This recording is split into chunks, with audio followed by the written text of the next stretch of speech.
Marami pong deboto ang dumalo sa misa sa Quiapo Church. Dala ang kani-kanilang panalangin para sa pagharap sa bagong taon.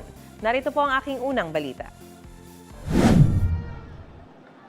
Dala-dala ni Maricel de Asis ang 6 na taong gulang niyang anak na may cerebral palsy rito sa Minor Basilica and National Shrine of Jesus Nazareno o Quiapo Church. Pinagdadasal ko po yung kalagayan ng anak ko kung may sakit para pagdating ng taon sana makalakad na po siya, ganun po. Pinagdadasal ko rin po yung buhay namin kasi sobrang hirap na po ng kalagayan namin, ma'am. Kahit wala po kaming handa,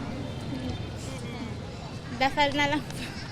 Laking pasasalamat naman daw ng pamilya Macapagal na madalang muli sa Quiapo Church ang magno-90 anyos nilang ina. Personal daw itong hiling ng inang 3 dekada na raw di nakakalakad.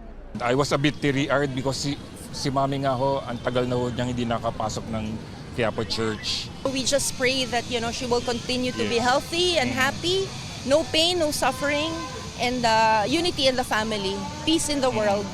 Na ang pamilya na ako at ang pamilya ko maging mabuting at walang problema.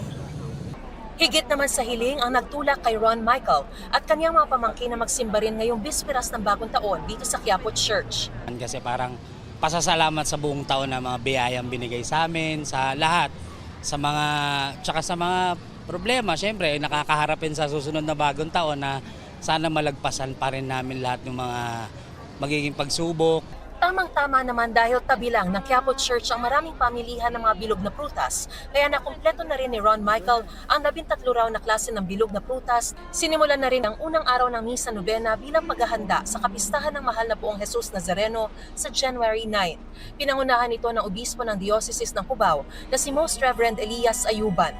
1:30 ng hapon sa January 3, babasbasan ang mga replika ng Poong Nazareno sa Quezon Boulevard. Marami pa rin ang mga dumalo sa New Year's Eve Mass sa Quiapo Church.